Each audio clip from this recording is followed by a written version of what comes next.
मैं बुक के ऊपर फोकस करता हूँ। मिनट। तो ये जो है अपने पास में 2011 का संस्करण है। इसका पहला प्रश्न में देख रहे हैं हम लोग। तो ये मध्यस्थ दर्शन सह अस्तित्ववाद, मानव व्यवहार दर्शन, मध्यस्थ दर्शन भाग 1।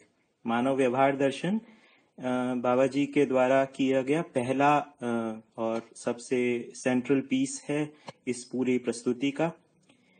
तो इसलिए इसमें अधिकांश कॉन्सेप्ट्स जो उन्होंने दिए हैं वो इस वाली पुस्तक के अंदर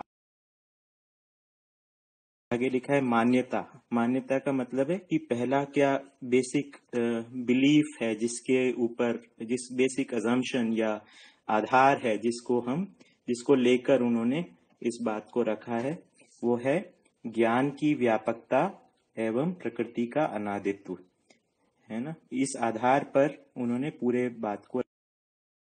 दूसरा है सिद्धांत, श्रम, गति और परिणाम। सिद्धांत मतलब जिससे अंत में कुछ सिद्ध होता हो। तो अंत में क्या सिद्ध होना है? अंत में मानव का जागृति पूर्वक जीना सिद्ध होना है। और जो इससे पहले की जो सारी स्थितियां हैं, है ना, परमाणु अंश से लेकर पेड़ पौधे, जीव जानवर और मानव के प्रकटन तक, ये किसी चीज को सिद्ध करने के लिए, मानव के समाधान, समृद्धि, अभय, सहअस्तित्व पूर्वक जीने को सिद्ध करने के लिए ये सिद्धांत है। तो ये दोनों चीजें यहाँ पे लिखी गई हैं। अभी हम इस वाले में अभी विकल्प वाले को अभी छोड़ दे रहे हैं। हम सीधे आज हम मध्यस्थ दर्शन के मूल तत्व के ऊपर हम लोग बात करेंगे। तो मध्यस्थ दर्शन के मूल तत्व में जो है, मूल तत्व का मतलब है कि इसके बेसिक एलिमेंट्स क्या हैं। मतलब ये पूरा मध्यस्थ दर्शन जो रखा गया है, उसको प्रस्तुत करने के लिए ये पूरा लैंग्वेज कंस्ट्रक्ट बनाया है, कॉन्सेप्ट्स जो बाबा जी ने बनाए हैं। तो उसका पूरा एक तरीके से सार आ जाता है जिन भाषा के रूप में प्रस्तुत करने के मूल में। तो इसलिए ये काफी कंडेंस्ड फॉर्म है। इसको हम लोग अब शुरू करेंगे। तो पहला है उद्घोष। उद्घोष है जीने दो और जियो। आपने महावीर स्वामी के उसके बारे में सुना ही होगा, उद्घोष, जियो और जीने दो। यहाँ पे उसको रिवर्स किया गया है ना। तो इसमें क्या है, जीने दो को प्राथमिकता देते हुए पहले जीने दो और जियो। तो मानव के जीने के लिए उसको जीने देना आवश्यक है, इसलिए उसको आगे रखा गया, है ना। तो एक परंपरा में एक मत्स्य न्याय और एक मानव का न्याय, ये दोनों अलग हो। यानी ये मछली जो है वो दूसरों को खाती है, फिर उसके बाद जो बचता है उसको रहने देती है। यहाँ पे मानव के लिए जीने की विधि में मानव को पहले जीने देना है, तभी वो स्वयं का जीना सुरक्षित होगा। तो ये वाले पॉइंट का है। दूसरा है मंगल कामना। मंगल कामना, भूमि स्वर्गताम यातु, मानवो यातु देवताम, धर्मो सफलताम यातु, नित्यम यातु शुभोदयम। भूमि स्वर्ग हो, मानव देवता हो, धर्म सफल हो, नित्य मंगल हो। तो ये एक कामना है जिसके आधार पर बाबा जी ने इस बात को रखा। तो मानव देवता हो, इससे क्या आशय है? तो देवता से वो दया, कृपा, करुणा, ये उनका स्वभाव हो जाए, है ना। भूमि स्वर्ग हो जाए। स्वर्ग का जो कल्पना है, जो कि यहाँ पे जो स्वर्ग का स्वरूप बाबा जी ने प्रस्तुत किया कि चारों अवस्थाओं में एक सामरस्यता का स्वरूप हो, जिससे और मानव का उसमें तो वो एक भूमि के स्वर्ग होने का स्वरूप है। धर्म का सफल होना, यानी मानव का सुख धर्म है वो सफल हो। और नित्यम यातु शुभोदयम, यानी हमेशा शुभ का ही उदय होता रहे। तीसरा पॉइंट है अनुभव ज्ञान। अनुभव ज्ञान का मतलब सार रूप में अनुभव में क्या स्पष्ट हुआ। हमने इस बात को पढ़ा ही होगा कि या सुना ही होगा कि बाबा जी को सहअस्तित्व में अनुभव हुआ। समाधि के उपरांत उन्होंने जो संयम किया, उससे उनको प्रकृति में अध्ययन हुआ, जिसके फलस्वरूप अनुभव हुआ। और तो अनुभव में क्या ज्ञान स्पष्ट हुआ, ये इसको सार रूप में लिखा गया है। सत्ता में संपृक्त जड़ चैतन्य इकाइयां अनंत। ठीक है, तो इसमें बेसिकली संपृक्तता अनुभव में आई है, और संपृक्तता में प्रकृति और व्यापक इन दोनों के सहअस्तित्व में अनुभव में आया है ना। तो इस प्रकार से अनंत इकाइयां व्यापक सत्ता में संपृक्त हैं, ये उनके अनुभव में आया है। तो अनुभव में आने में केवल व्यापक वस्तु ही नहीं है, व्यापक वस्तु में पदार्थ या प्रकृति संपृक्त है, ये अनुभव में आया है। तो सहअस्तित्व अनुभव की वस्तु है, इस बात को यहाँ कहा गया है। व्यापक, पारगामी व पारदर्शी सत्ता में संपृक्त सभी इकाइयां रूप, गुण, स्वभाव व धर्म संपन्न त्व सहित व्यवस्था में भागीदारी के रूप में है।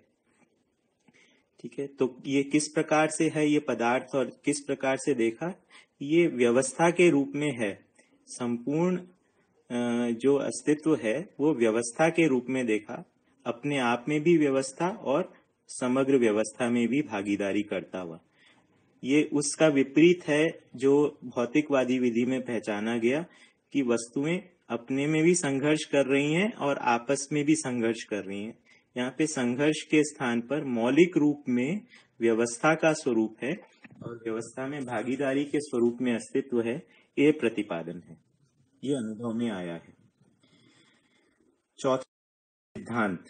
सिद्धांत जैसा हमने अभी कुछ समय पहले बात की थी, इसमें अंत में क्या सिद्ध होता है। तो अंत में जो ये जो अस्तित्व है उसकी दिशा क्या है, या ये धरती पर जो प्रकटन हो रहा है एक के बाद एक, पदार्थावस्था, प्राणावस्था आदि, तो उसकी दिशा क्या है, इस बात को यहाँ पे रखा गया है। तो ये इसमें हमने कहा था इसकी दिशा है अंत में अखंड समाज सार्वभौम व्यवस्था का स्वरूप, इसकी दिशा है। और श्रम गति परिणाम में हर क्रिया रत है ना। तो यानी कि हर क्रिया में कोई एक प्रयोजन है, कोई उसकी स्वयं में गति है और कुछ भागीदारी है और उसका कुछ गठन है। इस स्वरूप में सारी क्रिया है। तो ये सिद्धांत के रूप में बताया गया है। इसके बारे में आगे हम और डिटेल में बात करेंगे। तो कुल मूल बात इसमें श्रम गति परिणाम में यह है कि हर एक वस्तु प्रयोजन के साथ में है, हर एक वस्तु किसी आचरण के साथ में है और हर एक वस्तु किसी गठन के साथ में है। वस्तु से आशय यहाँ पे प्रकृति की वस्तुओं से है। पांचवा पॉइंट, उपदेश। उपदेश का जो परिभाषा बाबा जी ने दिया वो है उपाय सहित आदेश, है ना। तो आदेश मतलब ऐसा लगता है अथॉरिटी या किसी की क्या कहें कंट्रोल करने के रूप में है, लेकिन यहाँ पे वैसा आशय नहीं है। यहाँ पे अधिकार जो है जागृति के अधिकार के साथ में एक उपाय बताते हुए आदेश दिया गया है कि हम मानव के लिए क्या उपाय है। यहाँ जिस स्थिति में वो आज अपने आप को समस्याग्रस्त पाता है उसमें उसके लिए क्या उपाय है। तो मानव जो है वो जानने, मानने, पहचानने और निर्वाह करने के स्वरूप में है और उसमें कुछ जानने और मानने की स्थिति बनी हुई है। तो ऐसे में उसके जानने और मानने में तालमेल बैठा लिया जाए, ये उपदेश है। तो उपदेश इस प्रकार से दिया गया, जाने हुए को मान लो, माने हुए को जान लो। तो एक बार मैंने बाबा जी से इस बारे में पूछा कि अब अगर स्ट्रिक्टली देखा जाए तो हम जानते तो नहीं हैं चीजों को, हम कुछ मानते ही हैं। तो उन्होंने कहा, मैंने उनसे पूछा कि हम किसके जाने हुए को मान लें, है ना, क्योंकि हम तो अपना जानते नहीं हैं। तो उन्होंने कहा कि आप मेरे मान लो, फिर जो माना है उसको तुम स्वयं जान लो। तो इस तरीके से तुम्हारे जानने और मानने में तारतम्यता हो जाएगी। अन्यथा इस प्रकार से हो रहा था कि ये कैच 22 या एक साइक्लिक स्वरूप में हो जा रहा था कि हम कब किसके जानने को मान लें और किस माने हुए को जान लें। तो जानना और मानना, इन दोनों के अंदर तालमेल होना आवश्यक है, और ये जानने और मानने का तृप्ति बिंदु जो है उसी को अनुभव कहा है। तो हमारी जो भी मान्यताएं हैं, जो कि भाषा के रूप में है, कंस्ट्रक्ट्स के रूप में है, उसका और जो ज्ञान की वस्तु है, इन दोनों के बीच में तालमेल बैठ जाना, ये उद्देश्य है दर्शन के अध्ययन का। छठा, स्थिति। तो यहाँ पे बात की गई है कि ये जो कुछ भी है उसके होने की क्या स्थिति है ना। तो यहाँ पे बात की है कि स्थितिपूर्ण सत्ता में संपृक्त स्थितिशील प्रकृति। तो सत्ता जो है वो स्थितिपूर्ण है, ये अपने आप में इसमें कोई परिवर्तन नहीं हो रहा है, जैसा जो उसकी एक पूर्ण स्थिति है, ना तो वो घट रहा है ना बढ़ रहा है, इसलिए पूर्ण है। ये ज्ञान की ये इसमें संपृक्त जो है स्थितिशील प्रकृति है, यानी इसमें प्रकृति जो है वो अनेक स्थितियों के अंदर पाई जा रही है ना, और एक स्थिति से दूसरी स्थिति में करती हुई पाई जाती है। ठीक है। और प्रकृति में स्थितियों के क्रम में भी स्थितियों का भी क्रम है। तो अनेक प्रकृति अनेक यथा स्थितियों में है और एक स्थिति से दूसरी स्थिति में गमन कर रही है। ठीक है। फिर अगला है सह अस्तित्व नित्य वर्तमान। ये जो सह अस्तित्व के स्वरूप में अस्तित्व है, ये हमेशा वर्तता ही रहता है, ये हमेशा स्थिति और गति के रूप में वर्तता ही रहता है। ये स्थिति के रूप में अस्तित्व हमेशा बना हुआ है। जो कुछ भी इसके बारे में एक जगह पे बाबा जी ने इस प्रकार से लिखा है, जो कुछ है वही होता है, जो नहीं है वो कभी था भी नहीं। तो इस प्रकार से होने के रूप में जो स्थिति है अस्तित्व में, वो सत्ता में संपृक्त प्रकृति ही है, और उसी के ही अलग अलग विन्यास हमको देखने में नजर आते हैं। सातवां, प्रमाण। प्रमाण जो है वो काफी सेंट्रल चीज है। इसका मतलब है कि किस चीज को हम सही माने, है ना, या क्या आधार क्या है। तो इसमें मानव को प्रमाण के रूप में स्वीकारा गया है, ना कि यंत्र को या फिर किसी किताब को। तो मानव जो है, जीता हुआ जो मानव है, वही प्रमाण होगा। ये इस आधार पे पूरी बात को रखा गया। तो आदर्शवाद में किताब को प्रमाण माना गया कि जो कुछ शास्त्र में लिखा है वो अंतिम बात है ना। और भौतिकवाद में इस प्रकार से लिखा कि यंत्र जो बताएगा वो फाइनली उसको हम सही मानेंगे, आदमी जो कह रहा है उसको हम सही नहीं मानेंगे। इस तरीके से आदमी को एक इकाई के रूप में माना ही नहीं गया, या आदमी का एक प्रकार से अध्ययन ही नहीं हुआ। मानव व्यवहार दर्शन में मूलतः मानव का अध्ययन ही है। इसमें जो प्रमाण को माना कि जब ये मानव को प्रमाण मानेंगे तो इसको मानव को के प्रमाण को देखने के 3 स्तर हैं। पहला अनुभव, दूसरा व्यवहार और तीसरा प्रयोग।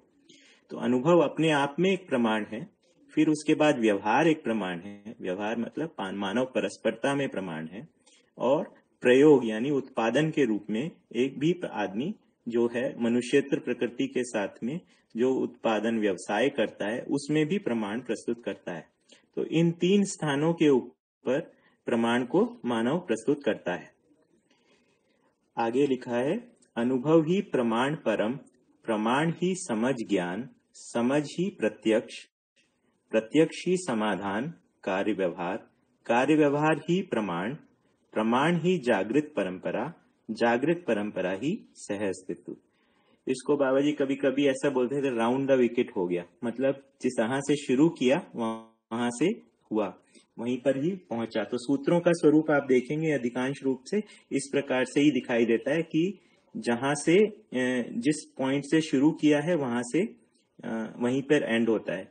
उसका एक मतलब जो ऐसा समझ सकते हैं कि अनुभव जो उसका आशय ये समझ सकते हैं कि एक आवर्तनशीलता का स्वरूप है है ना। तो जिस प्रकार से जिस पॉइंट से शुरू किया है वहां पर ही वापस लाते हैं, तो उसकी परंपरा का स्वरूप हमको समझ में आता है ना। तो कोई भी चीज अगर लीनियर होती है या सरल रेखा में होती है तो उसका ऐसा है कि वो उसकी परंपरा नहीं होगी, जबकि परंपरा का जब भी स्वरूप होगा तो उसमें हमेशा एक साइक्लिकल या फिर एक आवर्तनशील उसका चक्राकार स्वरूप उसका होना होगा। तो अनुभव ही प्रमाण परम, अनुभव को परम प्रमाण माना है। प्रमाण ही समझ ज्ञान, प्रत्यक्ष मतलब जो समझ है वो ऐसा नहीं है कि आपको समझ भी हो और वो प्रत्यक्ष भी ना हो। अगर समझ है तो वो आचरण में आएगी ही। फिर जो प्रत्यक्ष है वो किस स्वरूप में होगा? वो समाधान और कार्य व्यवहार के स्वरूप में होगा। फिर उसके बाद कार्य व्यवहार को भी प्रमाण कहा है। तो हमें समाधान समझ को कोई गुम वस्तु नहीं है, कार्य व्यवहार को भी प्रमाण कहा है। और प्रमाण विधि से ही जागृत परंपरा है, यानी शरीर और जीवन के संयुक्त रूप में ही जागृति है, और जागृति की प्रमाण के रूप में ही परंपरा है। जागृत परंपरा ही सह अस्तित्व। मेरे को उसको उठाने में थोड़ा सा दिक्कत हो रही है, मैं इसको जरा सेट कर देता हूँ।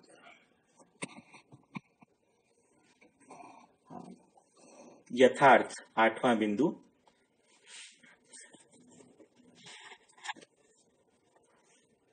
यथार्थ ब्रह्म सत्य जगत शाश्वत। तो ये जो परंपरा में या एक परंपरा के किसी अंग में ये कहा गया था ब्रह्म सत्य जगत मिथ्या, उसके स्थान पर बाबा जी ने यहाँ प्रतिपादित किया ब्रह्म सत्य जगत शाश्वत। यानी ब्रह्म यानी व्यापक वस्तु जो है वो सत्य है, साथ में जो प्रकृति है, ये जगत है, वो अविनाशी है, वो शाश्वत रूप में बना हुआ है। अगला है ब्रह्म सत्ता व्यापक जीवन पुंज अनेक।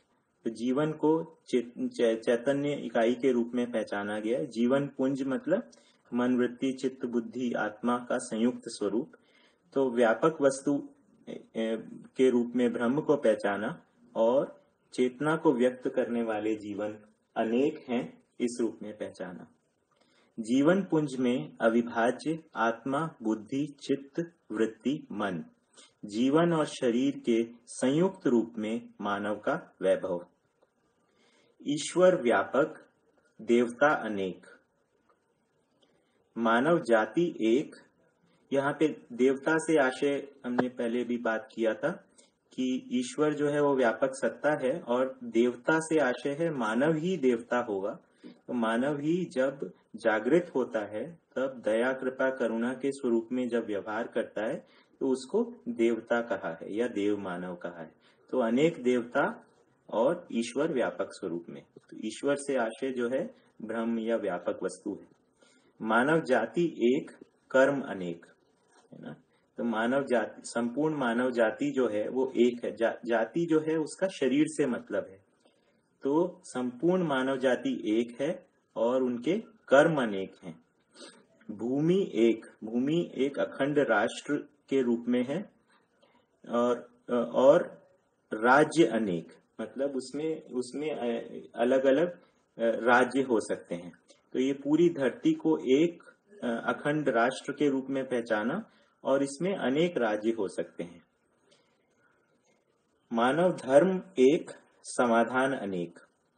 तो सभी मानवों का धर्म जो है वो सुखी है और समाधान अनेक से क्या है, हर परिस्थिति में एक समाधान होगा। तो इस तरीके से समाधान अनेक।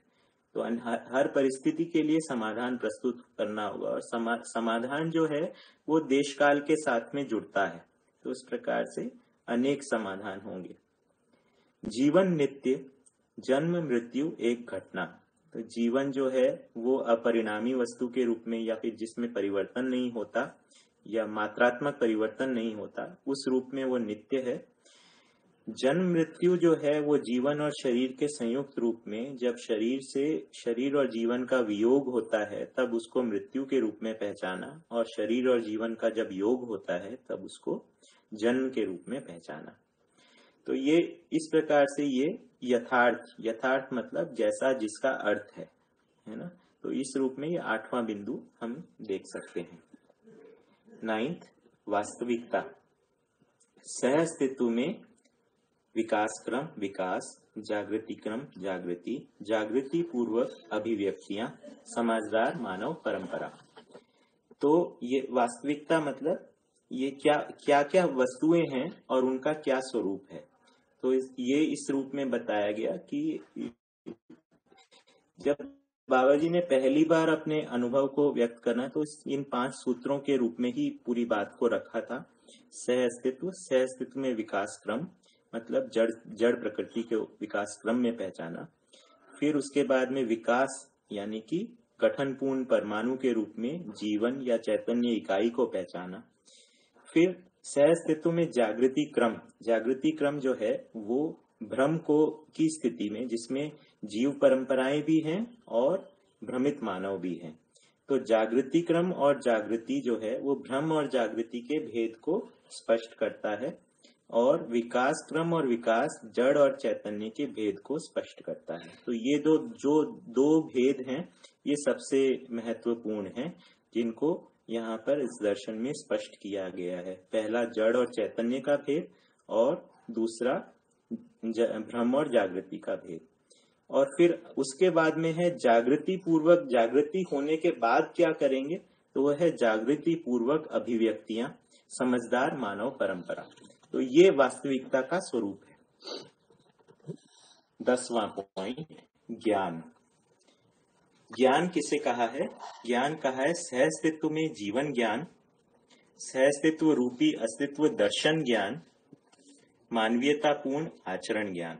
तो ये 3 ज्ञान के रूप में सारी बात को रखा गया, जीवन ज्ञान, अस्तित्व दर्शन ज्ञान और मानवीयतापूर्ण आचरण ज्ञान, और अनुभव ही ज्ञान, है ना। तो ये सब ज्ञान का जो सार रूप है यही अनुभव में भी आता है। तो इस प्रकार से इस बात को रखा गया। 11वां बिंदु है अनुसंधान। अनुसंधान का मतलब है जो परंपरा में पहले उपलब्ध नहीं था और लेकिन उसकी आवश्यकता रही, उसके लिए अनुसंधान होता है। तो परंपरा में जो ज्ञान उपलब्ध नहीं था पर उसकी आवश्यकता बनी रही, उसके लिए फिर परंपरा से आगे बढ़ने के लिए जो कार्य किया जाता है उसको अनुसंधान कहते हैं। तो बाबा जी ने भी ये जो मध्यस्थ दर्शन का जो उपलब्धि है, ये एक अनुसंधान पूर्वक की गई उपलब्धि है, जिसमें वैदिक परंपरा में जिसमें उनका जन्म हुआ था वहां से साधना विधियों को स्वीकारा गया और वहां से समाधि तक उन्होंने उसी के अनुसार अध्ययन किया, जिसमें उन्होंने समाधि तक उसी प्रकार साधना की। साधना पूर्वक वो समाधि की स्थिति में पहुंचे और उसके वहां पर उनके जो प्रश्न थे वेद विचार पर कि भ्रम से मिथ्या कैसे पैदा हो गया, उसके उत्तर ना मिलने के बाद में उन्होंने संयम का अपना एक डिजाइन बनाया, जिससे प्रकृति में उनका अध्ययन हुआ, जिससे वो जिसके फलस्वरूप उन्होंने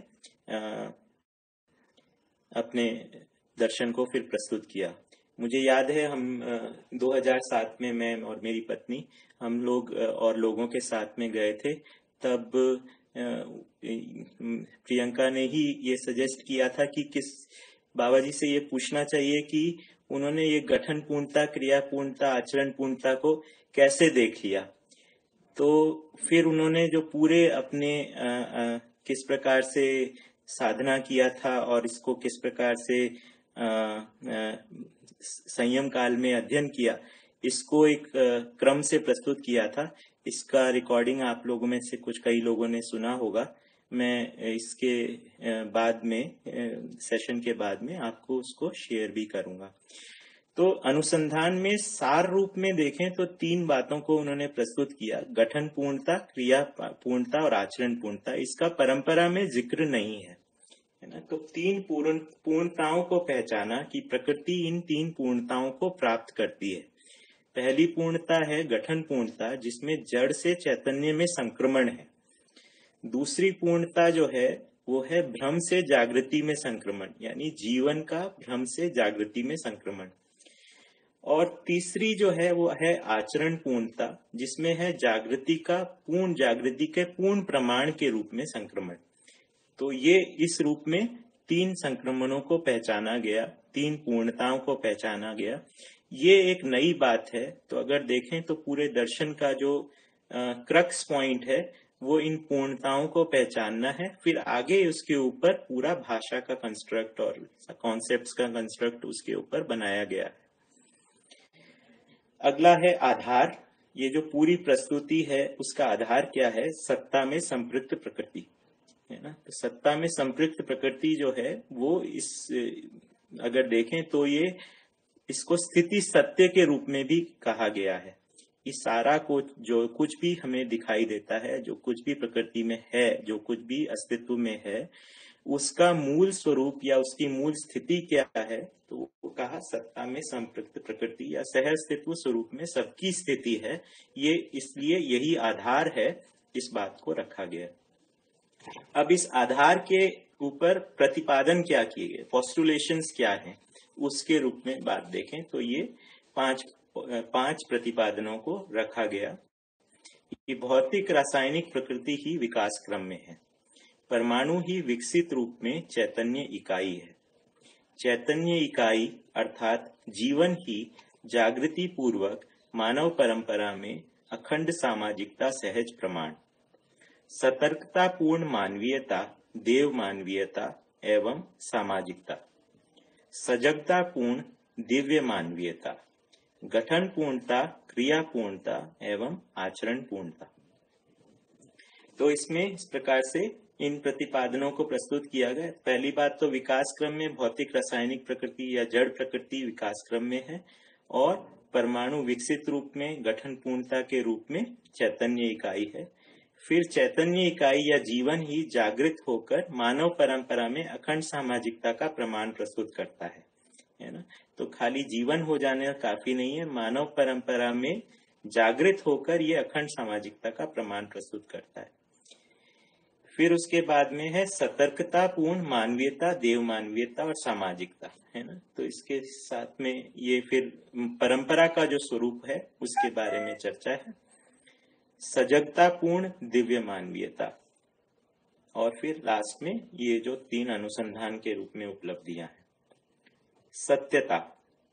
सत्ता में संपृक्त प्रकृति ही सृष्टि, प्रकृति ही नियति, नियति ही व्यवस्था, व्यवस्था ही विकास एवं जागृति, विकास एवं जागृति ही सृष्टि है।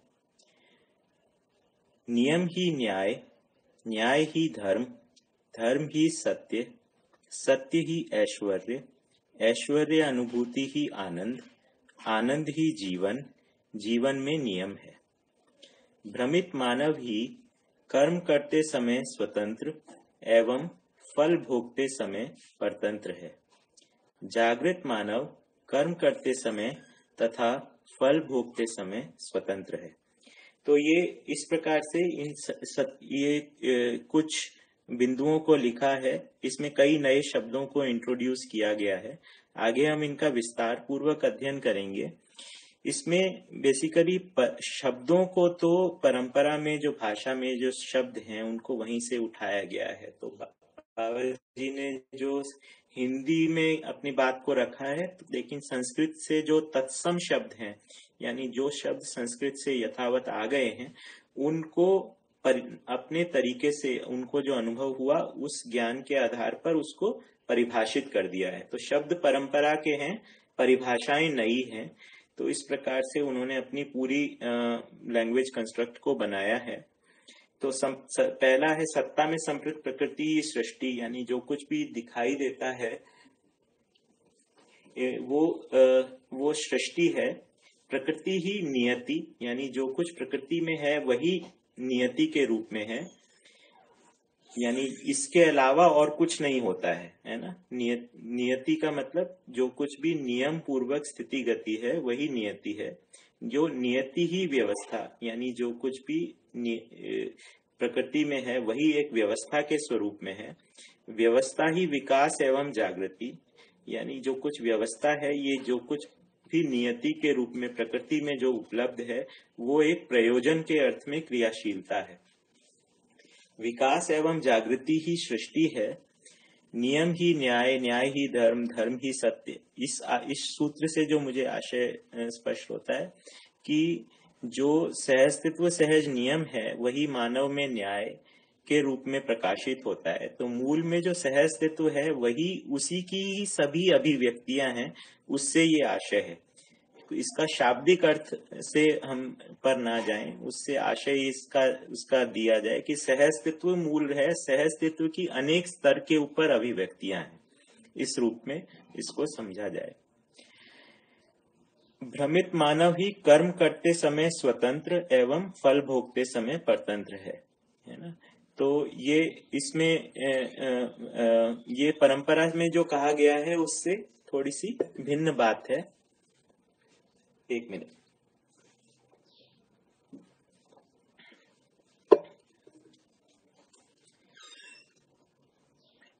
कि मतलब ये एक संभावना है कि मानव जो है कर्म करते समय और फल भोगते समय में भी स्वतंत्र हो जाए। तो भ्रमित रहते समय हमको अपने कर्म के फल का ज्ञान नहीं रहता है, ना कर्म का पता होता है, ना उसके फल का पता होता है, ना समस्या के स्वरूप का पता होता है, ना समाधान के स्वरूप का पता होता है। तो इसलिए हम कर्म तो कर लेते हैं और लेकिन उसके फल भोगते समय हम परतंत्र होते हैं, क्योंकि फल जो है वो नियति विधि से ही होता है ना। तो इस प्रकार से हम इसमें इसको पहचान सकते हैं। जागृत मानव कर्म करते समय और फल भोगते समय स्वतंत्र है। तो जागृत मानव जो है वो उसको कर्म और उसके फल परिणाम का ज्ञान रहता है। इस आधार पर वो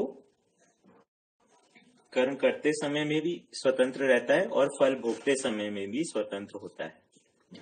मानव शरण मतलब मानव की शरण क्या है, मानव का रिफ्यूज क्या है, मानव किस आश्रय में जीता है। तो ये है कि मानव जो जन्म लेता है वो और जीता है और मरता है, उसके मानव परंपरा का शरण है अखंड सामाजिकता, सार्वभौम व्यवस्था, सहअस्तित्व, सहज प्रमाण परंपरा। मानव जो है उसकी निरंतरता के रूप में उसकी शरण जो है वो अखंड सामाजिकता और सार्वभौम व्यवस्था, सहज प्रमाण परंपरा है। 16वां मानवीय व्यवस्था, मानवीयता, मानवत्व सहित व्यवस्था, समग्र व्यवस्था में भागीदारी। व्यक्ति में पूर्णता। एक मिनट। क्रिया पूर्णता और आचरण पूर्णता। तो व्यक्ति मतलब मानव में पूर्णता का क्या स्वरूप है, तो इसका उत्तर है क्रिया पूर्णता और आचरण पूर्णता।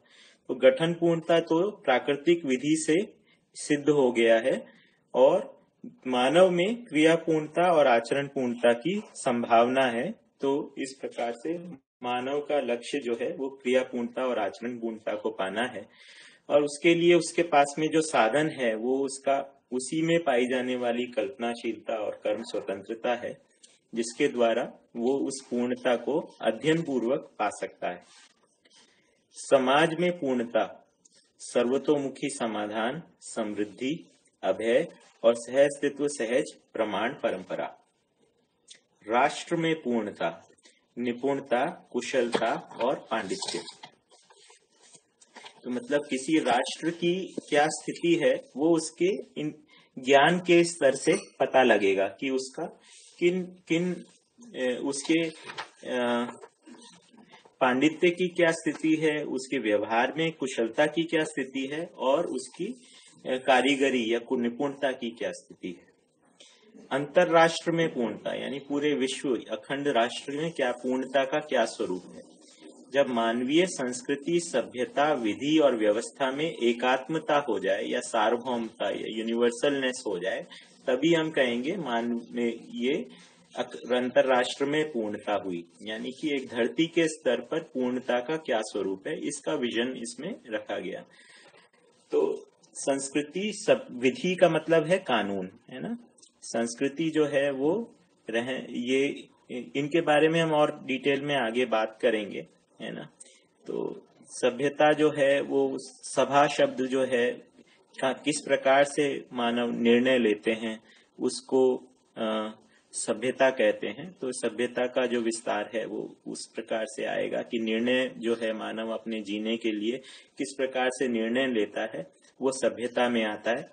संस्कृति से आशय है जो जीने का स्वरूप है, जहाँ पे मूल्यों की बात है, जहाँ पे त्योहारों की बात है, जहाँ पे जीने का जो स्वरूप है, उत्सवों की जो बात है, ये संस्कृति में आता है। विधि जो है वो कानून की बात है कि ये जो लिखित या अलिखित रूप में किस चीज को हम स्वीकारे हैं, सही और गलत का भेद क्या है, वो विधि कह रहे हैं। और व्यवस्था से जो आशय है वो है जो जीने में जो 5 आयामों में व्यवस्था को देखा जा सकता है ना, शिक्षा, संस्कार, उत्पादन कार्य, है ना, न्याय, सुरक्षा, स्वास्थ्य, संयम, है ना। तो इस प्रकार से एक क्या रह गया, शिक्षा, संस्कार, न्याय, सुरक्षा, स्वास्थ्य, संयम, उत्पादन कार्य और विनिमय कोश।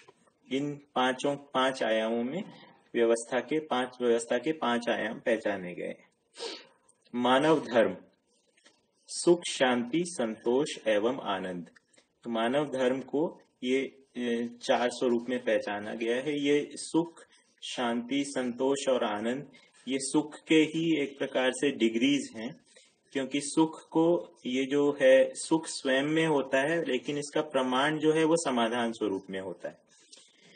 वही सुख जो है जब वो परिवार के स्तर पे प्रमाणित होता है तब उसका नाम शांति दिया गया है और उसका स्वरूप होता है समाधान, समृद्धि। और वही सुख जब समाज के स्तर पे प्रमाणित होता है तब उसका नाम तब उसमें समाधान, समृद्धि के साथ विश्वास या अभय भी होता है, तब उसको संतोष का नाम दिया गया। और यही सुख जब संपूर्ण व्यवस्था के रूप में प्रमाणित होता है तब हम उसका नाम दिया गया है आनंद। धर्म नीति का आधार, तन, मन तथा धन रूपी अर्थ के सदुपयोग हेतु व्यवस्था। राज्य नीति का आधार, तन, मन तथा धन रूपी अर्थ की सुरक्षा हेतु व्यवस्था। तो ये धर्म और राज्य जो हैं, ये इस प्रकार से धर्म नीति और राजनीति ये दोनों को पहचाना गया। धर्म जो है वो समाज से संबंधित है, राज्य जो है वो व्यवस्था से संबंधित है। तो नीति या पॉलिसी जो है किस प्रकार से इसमें समाज में किस प्रकार से निर्णय क्या किया जाएगा समाज के स्तर पर और क्या किया जाएगा राज्य के स्तर पर, तो इसको यहाँ पे परिभाषित किया गया है। तो जो कुछ भी तन, मन और धन है मानव के पास में, यही अगर देखें तो शरीर है, मानसिकता है और भौतिक रूप में कुछ उपलब्धियां हैं। तो ये तन, मन, धन के रूप में जो मानव के साथ में है, इस अर्थ के सदुपयोग हेतु व्यवस्था जो है वो समाज के स्तर पे होगी, उसको धर्म नीति कहा। और जब इसका राज्य के स्तर पे होगा तब उसको राज्य नीति, या व्यवस्था के स्तर पे होगा तब उसको राज्य नीति कहा। 24th पॉइंट, अनुगमन और चिंतन। अनुगमन से आशय अनुभव की ओर गमन। तो इसमें है कि हम किस स्थूल से सूक्ष्म, सूक्ष्म से कारण, कारण से महाकारण। तो स्थूल तो हो गया शरीर, सूक्ष्म जो है वो आशा, विचार, इच्छा को सूक्ष्म कहा गया है ना। तो हम जो है अपनी ही चेतना जो है पहले स्थूल से सूक्ष्म के ओर हुआ है, अपने ही विचार के प्रति जागृत हुए, फिर उसके बाद में सूक्ष्म से कारण, यानी कि ये अब उसके बाद साक्षात्कार बोध के रूप में हम जागृत हुए, यानी कि हमें वास्तविकताएं पहचान में आने लगी, उसको हम कहेंगे सूक्ष्म से कारण। तो अध्ययन जो है वो सूक्ष्म से कारण के रूप में जो गति है उस गति को हम अध्ययन क्रिया कह रहे हैं। फिर कारण से महाकारण, यानी कि जब कारण क्रिया, जब हमें कारण के रूप में अस्तित्व सहज व्यवस्था का बोध हो जाता है तो फिर महाकारण यानी कि व्यापक सत्ता में संपृक्तता का अनुभव होता है। तो इस प्रकार से ये क्रम है मानव के सूक्ष्म से कारण, कारण से महाकारण की ओर गमन का। जागृति का प्रमाण, अमानवीयता से मानवीयता, मानवीयता से देव मानवीयता, देव मानवीयता से दिव्य मानवीयता। तो जागृति का जो प्रमाण होगा वो इसी क्रम में प्रस्तुत होगा। मानवीयता, फिर देव मानवीयता, फिर दिव्य मानवीयता। तो मानव जो है वो जागृत होकर सबसे पहले अपने परिवार में व्यवस्था के स्वरूप में जीना के शुरू करेगा, फिर उसके बाद में सामाजिक स्तर के ऊपर कुछ भागीदारी शुरू करेगा और फिर केवल उपकार के स्वरूप में जिएगा। इस प्रकार से जागृति के प्रमाण का क्रम बाबा जी ने यहाँ प्रस्तावित किया है। मांगल्य और सर्व मांगल्य के रूप में, मांगल्य, सर्व मांगल्य और महामांगल्य के रूप में बात किया। इसका मुझे कुछ ज्यादा याद नहीं है कि क्या होता है, तो इसको मैं और पूछ के बताऊंगा। बट बेसिकली इसमें आशय यही है कि मंगल से आशय होता है शुभ। तो शुभ क्या है, शुभ का स्वरूप क्या है, तो इस बारे में बात किया मांगल्य में। तो जीवन एक शुभ वस्तु है ना। उदय मंगल, उदय मतलब कुछ नया, जो पहले जो था उससे कुछ नया उदय होना, इस रूप में उदय मंगल के बारे में बात किया। समाधान मंगल, अनुभव मंगल, जागृति मंगल। तो शुभ का कहाँ कहाँ पे स्वरूप है, इसके बारे में बात किया गया है। सर्व मांगल्य, मानव के चारों आयाम यानी कार्य, व्यवहार, विचार व अनुभूति, पांचों स्थिति, व्यक्ति, परिवार, समाज, राष्ट्र और अंतरराष्ट्र तथा 10 सोपानीय परिवार मूलक स्वराज्य व्यवस्था में निर्विषमता या सामरस्यता एवं एक सूत्रता। सर्व मांगल्य का आशय है सर्व शुभ का क्या स्वरूप होगा। तो मानव जो है वो चारों आयाम यानी कि मानव जो है वो 4 स्तर पे जीता है, अनुभव, विचार, व्यवहार और कार्य, इन चारों आयामों में, और उसको 5 स्थितियों में जीता है, व्यक्ति, परिवार, समाज, राष्ट्र और अंतरराष्ट्र। 5 स्थितियां जो है एक प्रकार से मानव की आइडेंटिटी है।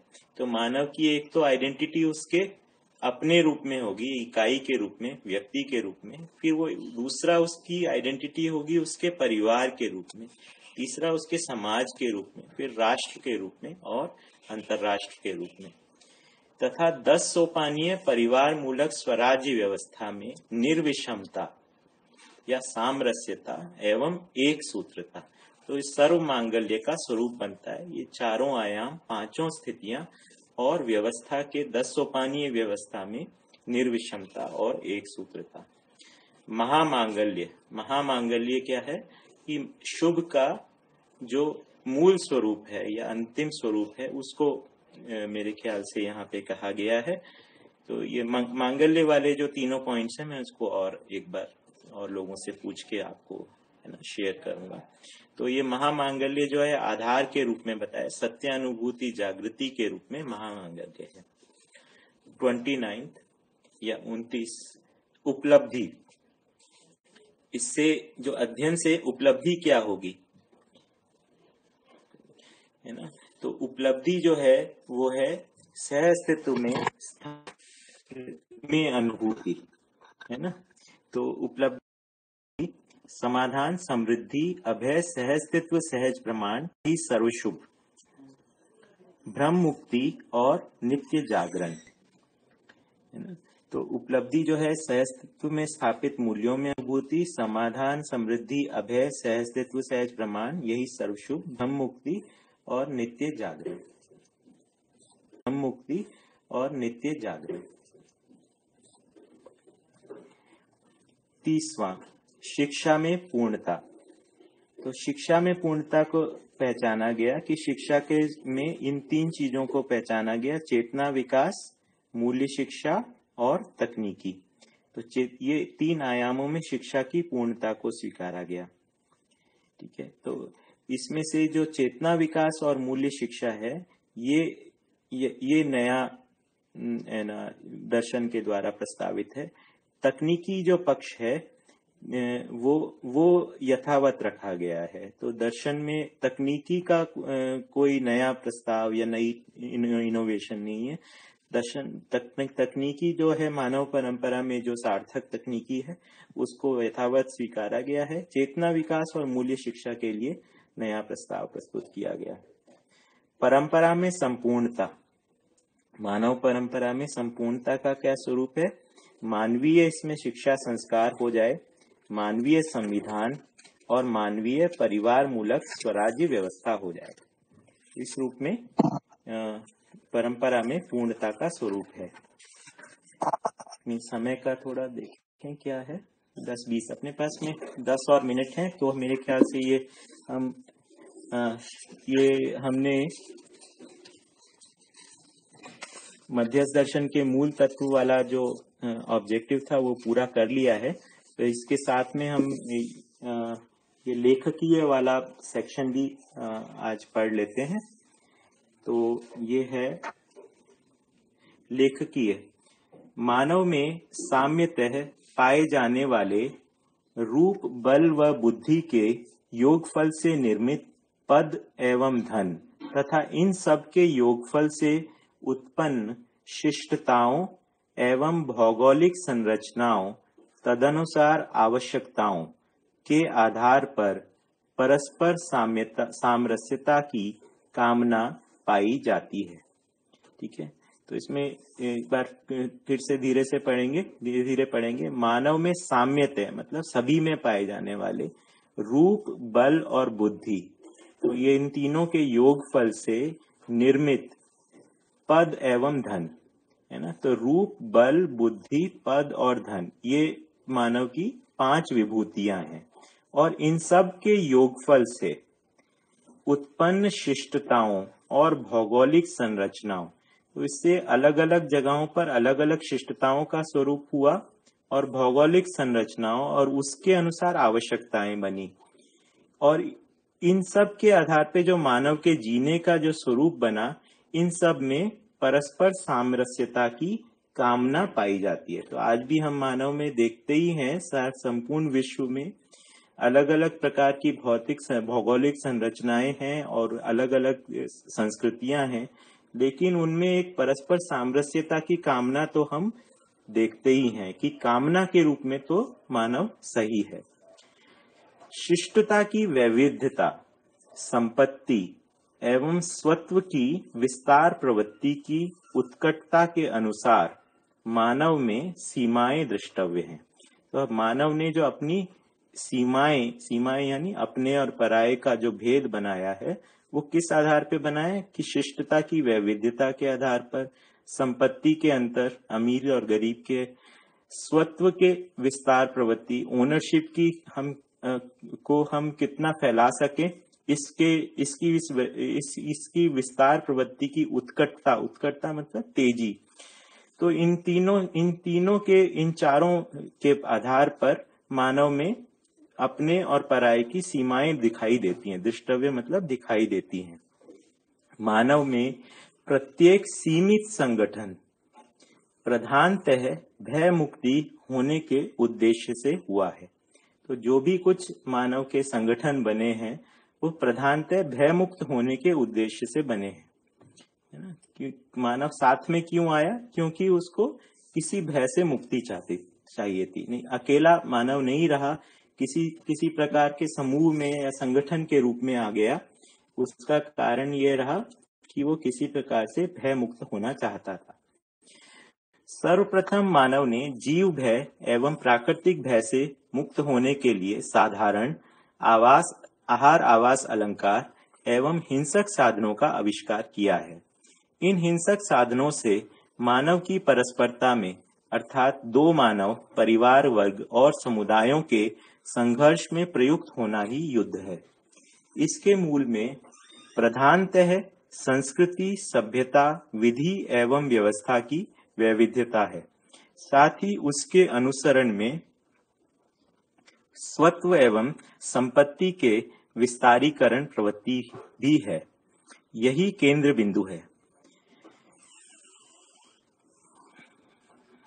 मानव के साथ संघर्ष करने के लिए प्रत्येक संगठित इकाई अर्थात परिवार एवं वर्ग अपनी सभ्यता एवं संस्कृति को श्रेष्ठ मानने के आधार पर स्वत्व और संपत्तिकरण के विस्तारीकरण को न्याय सम्मत स्वीकार कर लेता है, फलतः उसी का प्रतिपादन करता है और आचरण एवं व्यवहार में प्रकट करता है। यही स्थिति प्रत्येक सीमा के साथ में है। तो ये मेरे ख्याल से क्लियर ही है कि किस प्रकार से वैविध्यता किस रूप में है, और हर वैविध्यता जो है वो एक सीमा का या एक अपने और पराये की भेद का आधार हो गया। तो मानव में किस प्रकार से संघर्ष है, इसके बारे में यहाँ पर लिखा है। इस ऐतिहासिक तथ्य से ये ज्ञात होता है कि प्रत्येक सामुदायिक इकाई के मूल में सार्वभौमिकता को पाने का शुभ संकल्प है। तो इस सब के होते हुए भी, इतिहास में ऐसा होते हुए भी, प्रत्येक इकाई, सामुदायिक इकाई जो है, जो कि भय को से मुक्त होने के लिए बनाई गई थी, उसके मूल में भी एक किसी यूनिवर्सैलिटी या किसी सब सार्वभौमिकता को पाने का एक शुभ संकल्प उसके अंदर फिर भी निहित है। उसे चरितार्थ अथवा सफल बनाने का उपाय सुलभ हुआ है ना। अब ये जो शुभ संकल्प है, इसको किस प्रकार से सफल बनाया जाए, उसके लिए उपाय सुलभ हुआ है, जो मध्यस्थ दर्शन के रूप में मुखरित हुआ है। तो अभी अनेक समुदाय जो धरती के ऊपर स्थापित हुए हैं, उनको उन सबके मूल में सार्वभौमिकता का शुभ संकल्प है, लेकिन वो सफल कैसे होगा, उसके उपाय के रूप में मध्यस्थ दर्शन मुखरित हुआ है। यह मानवीयतापूर्ण सभ्यता, संस्कृति, विधि एवं व्यवस्था के लिए प्रमाणों के आधार पर वर्तमान बिंदु में दिशा को स्पष्ट करता है। वर्ग विहीन समाज को पाने के साथ ही प्रत्येक व्यक्ति में पाई जाने वाली न्याय पिपासा, समाधान एवं समृद्धि वांछा एवं सह अस्तित्व में पूर्ण सम्मति को सफल बनाने की आप्त कामना के आधार पर मध्यस्थ दर्शन को प्रकट करने का शुभ अवसर मुझे प्राप्त हुआ है ना। तो एक वर्ग विहीन समाज को पाने के साथ प्रत्येक व्यक्ति में पाई जाने वाली न्याय की प्यास, समाधान और समृद्धि को पाने की इच्छा, कामना और सह अस्तित्व में पूर्ण सम्मति को सफल बनाने की आप्त कामना के आधार पर मध्यस्थ दर्शन को प्रकट करने का शुभ अवसर मुझे प्राप्त हुआ है। सह अस्तित्व सूत्र व्याख्या ही स्वयं में सामरस्यता है। सामरस्यता की स्थिति रूप, गुण, स्वभाव एवं धर्म की साम्यता समाधान पर आधारित है, जो द्रष्टव्य अर्थात समझ में आता है। जैसे पदार्थावस्था की प्रकृति में रूप सामरस्यता, वनस्पति अर्थात प्राणावस्था की प्रकृति में गुण सामरस्यता, जीवावस्था की प्रकृति में परस्पर जीने की आशा व स्वभाव सामरस्यता का प्रकटन स्पष्ट है। धर्म सामरस्यता ही मानव में अखंडता है। इसके अतिरिक्त अन्य अवस्थाओं में पाए जाने वाले धर्म, स्वभाव, गुण एवं रूप की सीमा में सामरस्यता की पूर्णता को पाना संभव नहीं है। यदि संभव होता तो मानव के पीछे की अवस्थाओं में सह अस्तित्व की तृप्ति को जानना मानना था, किंतु इसका न होना देखा जा रहा है। फलतः अग्रिम विकास में संक्रमण एवं पद में आरूढ़ता द्रष्टव्य है। मानव में ही धर्म सामरस्यता को पाने की संभावना स्पष्ट हुई है।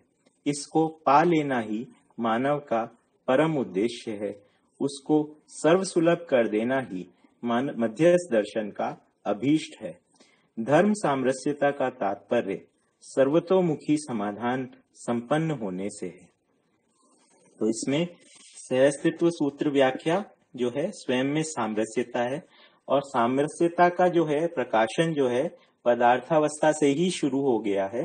पदार्थावस्था में रूप सामरस्यता और प्राणावस्था में गुण सामरस्यता, जीवावस्था में स्वभाव सामरस्यता और मानव में धर्म सामरस्यता की संभावना है। तो मध्यस्थ दर्शन जो है वो उस धर्म सामरस्यता को सफल बनाने के अर्थ में है। मानव जीवन सफल हो, अन्य में संतुलन प्रमाणित हो। ए Nagaraj, I guess this is about it. हम लोग आज दोपहर को फिर से मिलेंगे। इस बीच में अगर आप प्रश्न आए होंगे तो उसे वो टेलीग्राम पर आप भेज सकते हैं, या फिर इस वाले YouTube के कमेंट सेक्शन में भी भेज सकते हैं। फिर उनमें से प्रश्नों को हम आफ्टरनून सेशन में ले लेंगे, और अगर मान लो उतने प्रश्न नहीं हुए तो हम आगे इसका पठन को आगे चालू रखेंगे। तो तो बहुत बहुत धन्यवाद। देखिए, मैं स्वयं अध्ययन के क्रम में हूँ, तो मेरी प्रस्तुति में कमी हो सकती है, तो उसमें आगे सुधार के लिए आप लोगों के इनपुट्स और जो मुझसे आगे हैं उनके मार्गदर्शन की मुझे आवश्यकता रहेगी। मुझे लगता है कि हम सभी अगले 15-20 दिन जो हमारे साथ में हैं, अगर हम इसमें इस समय का सदुपयोग अध्ययन के लिए करें, तो हम सभी में ये दर्शन जो है, इसके अध्ययन में कुछ और गति हम लोगों की बन पाएगी। और मेरी ये भी कोशिश रहेगी कि इसमें आगे और लोग भी इसके पठन और प्रश्नोत्तर देने में भागीदारी कर सकें। तो अजय जैन भैया और सुरेंद्र पाठक जी से मैंने अभी बात की और उन्होंने सहमति भी की है। आगे मैं और भी लोगों से बात करूंगा ताकि इसको इस प्लेटफॉर्म को हम और सफल बनाया जा सके। आप सबका बहुत बहुत धन्यवाद। शाम को मिलेंगे।